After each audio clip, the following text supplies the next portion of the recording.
Dalam Quran, Sunnah jelas, semuanya jelas.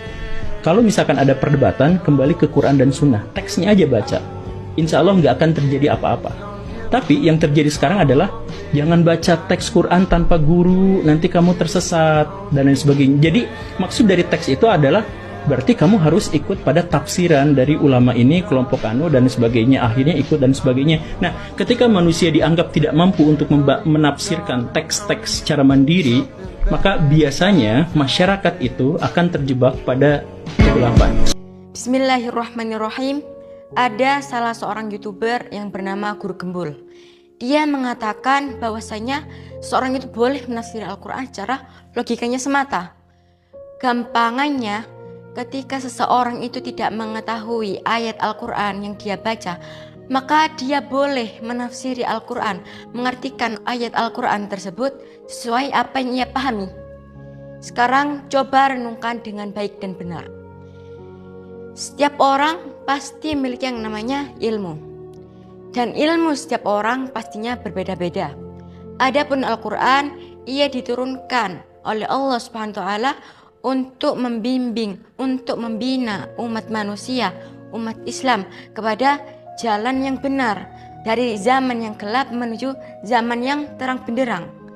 Tapi bayangkan, jikalau Al-Quran yang tadinya diturunkan untuk kebenaran, untuk membina umat manusia kepada jalan yang lurus, tapi malah ditafsiri sesuka hati mereka, ditafsiri seenaknya sendiri, maka yang terjadi bukanlah kebenaran, melainkan perpecah belahan umat.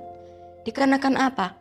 Karena kan jikalau mereka menafsiri Al-Quran sesuai apa yang mereka pahami, maka pastinya tidak akan terjadi kebenaran ini, yang melainkan adalah perpecah belahan umat.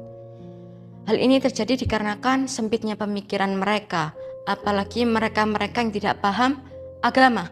Bahkan yang mengatakan boleh menafsiri Al-Quran sesuai logikanya semata, belum tentu dia adalah orang yang paham agama. Lagi pula, menafsiri Al-Quran sesuai logikanya semata justru diharamkan di dalam agama Islam. Dikarenakan apa? Dikarenakan jika seseorang itu menafsiri Al-Quran sesuai logika, maka kelak di akhirat ia diancam oleh Allah Subhanahu wa taala. Seperti yang disabdakan Nabi Muhammad SAW, qala Rasulullah SAW, wa man qala fil Qur'ani bi ra'yihi falyatabawwa maq'adahu minan nar. Yang artinya Rasulullah SAW bersabda, barang siapa yang berkata tentang Al-Quran sesuai logikanya semata, falyatabawwa maq'adahu minan nar, maka ia dipersilahkan mengambil tempat duduknya di neraka. Hadis ini diriwayatkan oleh Imam Tirmidzi dan sanad hadis ini ialah hasan. Jika ditinjau dari hadis tersebut, kita bisa melihat bahwasanya orang yang menafsiri Al-Quran sesuka hati mereka, sesuai logika mereka, maka sama saja ia seperti menyiapkan bencana, petaka di akhir hayatnya kelak. Lantas bagaimana? Apakah ada cara untuk menafsiri Al-Quran secara baik dan benar? Nah, di sini Imam Ibnu Katsir mengatakan bahwasanya ada 4 cara yang paling terbaik untuk menafsiri Al-Quran. Yang pertama, yakni menafsiri ayat Al-Quran dengan ayat Al-Quran yang lainnya. Maksudnya bagaimana? Maksudnya yakni ketika ada ayat Al-Quran yang tidak kita pahami, maka kita cari ayat-ayat yang berhubungan dengan ayat tersebut. Yang mana ayat-ayat itu bisa dikatakan ayat yang mujmal atau ayat global. Yang mana dengan kita melihat tafsiran dari ayat itu, kita bisa mengetahui arti dari ayat dimaksud oleh Allah Subhanahu wa taala. Yang kedua, cara yang kedua, jika tidak ditemukan ayat-ayat yang mujmal seperti yang saya katakan tadi, maka bisa kita rujuk dengan hadis Nabi Muhammad SAW atau sunnah-sunnah Nabi Muhammad SAW. Lantas jika tidak ditemukan juga cara pada hal sunnah maupun Al-Quran, maka gunakanlah cara yang ketiga, yakni apa? Yakni mengikuti pendapat para khulafaur rasyidin, sahabat yang 4 itu, seperti Sayyidina Abu Bakar, Sayyidina Umar, Sayyidina Utsman, Sayyidina Ali. Karena kan apa? Mereka ialah sahabat-sahabat Nabi Muhammad SAW yang langsung bertemu dengan Nabi Muhammad SAW. Yang mana dan kita mengikuti pendapat Khulafaur Rasyidin itu, insya Allah kita akan menemukan arti-arti atau makna-makna tafsiran ayat Al-Quran tersebut. Dikarenakan apa? Khulafaur Rasyidin ialah sahabat Nabi Muhammad SAW yang langsung bertemu dengan Nabi Muhammad, yang mana jelas mereka lebih tahu arti ayat tersebut.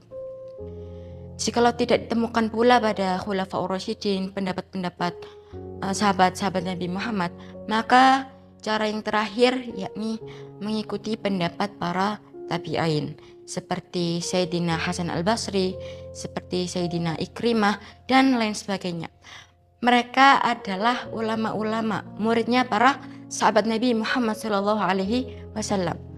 Yang mana dengan mengikuti para tabi'in, seperti saja kita mengikuti pendapat para Khulafaur Rasyidin, yang mana Khulafaur Rasyidin menerima dari Nabi Muhammad SAW. Jadi cara yang terakhir yakni apa? Mengikuti pendapat para tabi'in. Nah, mungkin itu ialah cara-cara yang paling baik yang disebutkan tadi oleh Imam Ibnu Katsir, yakni menafsirkan ayat Al-Quran dengan ayat Al-Quran yang lainnya, mengikuti sunnah Nabi, mengikuti pendapat Khulafaur Rasyidin, dan yang terakhir mengikuti pendapat tabi'in. Dan semoga saja kita bisa dihindarkan dari orang-orang atau kelompok-kelompok yang mengatakan bahwasanya boleh seseorang itu menafsiri Al-Quran sesuai logikanya sendiri. Terima kasih, semoga bermanfaat.